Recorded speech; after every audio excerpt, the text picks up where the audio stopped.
So guys देखो, वैसे तो ये चीज 2 दिन पहले ही हो गई थी, लेकिन मुझे इसके लिए ना एक ऑथेंटिकेशन चाहिए था, एक पावर स्टेटमेंट चाहिए था, जिसके कारण मैं रुका हुआ था, क्योंकि यार किसी के रिलेशनशिप का सवाल है। तो अब क्योंकि मुझे वो ऑथेंटिकेशन मिल चुकी है, तो अब ध्यान से सुनना। सो रूसेफ, जिन्हें आप कभी मीरो के नाम से जाना करते थे, और सीजे पेरी, जिन्हें आप लाना के नाम से जानते हैं, वो फाइनली 7 साल बाद, एक लंबे 7 साल बाद फाइनली अलग हो रहे हैं। वो सेपरेट हो चुके हैं। 2015 के आसपास इन दोनों ने एंगेजमेंट कर ली थी, और 2024 में आकर इनको एक डिवोर्स का सामना करना पड़ा। लाना ने अभी हाल ही में एक इंटरव्यू दिया, जहाँ पर उन्होंने क्लियरली बताया कि भाई जैसा आप सोच रहे हो वैसा तो कुछ नहीं है, हमारे बीच में कोई लड़ाई झगड़ा नहीं हुआ है, बस चीजें ना उस वे में नहीं हो पाई जैसा हमने सोचा था। ये एक हार्ड डिसीजन था, बट अब क्या ही कर सकते हैं। एज अ फ्रेंड हम दोनों ने अलग होने का डिसीजन लिया। बाकी लेट्स सी अब फ्यूचर हमारे लिए क्या लेकर आएगा। वैसे मैं सच बताऊं ना यार, तो चाहे ऑन स्क्रीन की बात करो या ऑफ स्क्रीन, लाना एंड रूसेफ एक दूसरे के लिए परफेक्ट मैच थे। बहुत मजा आता था इन लोगों को साथ में देखने में। बस यार जल्दी से इनके बीच में चीजें सही हो जाए तो सुकून मिलेगा। और आप वीडियो को एंड तक पूरा देखना, क्योंकि अभी तो द रॉक का सीन भी आने वाला है। एंड नाउ आप देख रहे हैं रेसलमैनिक्स एंड सब्सक्राइब करना तो बनता है। वेल, जब से द रॉक डब्ल्यूडब्ल्यूई के बोर्ड ऑफ डायरेक्टर की गद्दी पर बैठे हैं, तब से उनका काम खत्म होने का नाम ही नहीं ले रहा, बढ़ता ही जा रहा है। अब आलम तो ये आ चुका है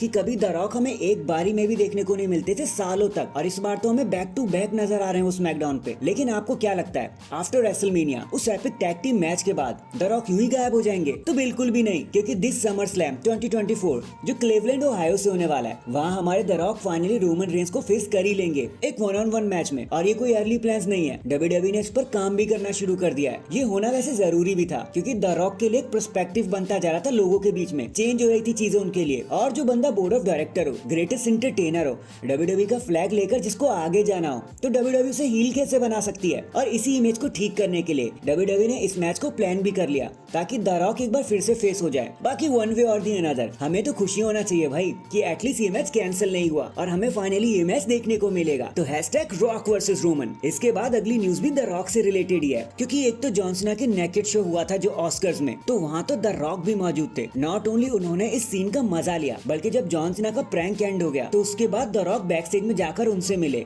और हाथ भी मिलाया, खूब एंजॉय किया उन्होंने जॉन सीना के साथ। लेकिन फिर उसके बाद जब वो जिमी किमेल शो पर आए, मतलब द रॉक उनके शो पर आए, तो जिमी ने उनसे सीधा पूछ लिया कि यार कहीं आपने अपॉर्चुनिटी मिस तो नहीं कर दी रेसलमेनिया को प्रमोट करने की? आप ऑस्कर्स में जॉन सीना को मार सकते थे, बहुत बड़ा इवेंट हो जाता। तो द रॉक ने मजाक बनाते हुए कहा कि यार हाफ नेकेड सीना को मार के मैं क्या करूंगा, अगर वो पूरे नंगे होते तब जरूर मैं उन पे हाथ उठा देता। और ये कहकर सारे ही हंसने लगे। एंड मैंने तो कहा ही था सीना की इमेज पर इससे काफी फर्क पड़ेगा। और देखो इसकी शुरुआत भी हो गई, और शुरुआत करी भी तो किसने? The great one the rock ने। देखो ये चीज काफी दूर तक जाने वाली है। तो hashtag naked C nation. In the end आपको मार्विन जैक्सन तो याद है ना, जिन्होंने डब्ल्यूडब्ल्यूई रेसलमेनिया 38 पर लॉ सूट ही कर दिया था, क्योंकि उनके पायरोटेक्निक्स के चलते जैक्सन के ईयर ड्रम्स डैमेज हो गए थे। तो फिर उन्होंने ऑलमोस्ट $1 मिलियन के फाइन ठोक दिए डब्ल्यूडब्ल्यूई के ऊपर कि भैया मुझे तो अपना कंपनसेशन चाहिए। तो हाल ही में आई न्यूज के मुताबिक कोर्ट ने उनके केस को तुरंत खारिज कर दिया है, थूक लगा दिया है, ये कहकर कि भाई ये केस एकदम ही बेबुनियाद है, this is just a moment of accident. Purposely नहीं किया ये डब्ल्यूडब्ल्यूई ने, जिसके कारण अब जैक्सन का केस अब बाहर कर दिया गया है। बाकी देखो आगे कैसे चीज चलती है, कुछ अपडेट आती है तो मैं आपको वैसे भी बता ही दूंगा। फिलहाल के लिए तो we are so sorry mister Jackson, WWE इस केस को बस जीतने ही वाली है। So that is it guys, अभी के लिए तो बस इतना ही। आप मुझे फिर भी बताना कि जॉन सीना ने जो ऑस्कर्स में कर दिखाया ना, कि इसकी उम्मीद कभी आपने करी थी? कमेंट करके जरूर बताना। एंड चैनल पर नया है तो चैनल को जल्दी से लाइक एंड सब्सक्राइब कर दो। बाकी मैं मिलता हूँ आपसे किसी और अपडेट के साथ, तब तक के लिए अपना ख्याल रखें और खुश रहें।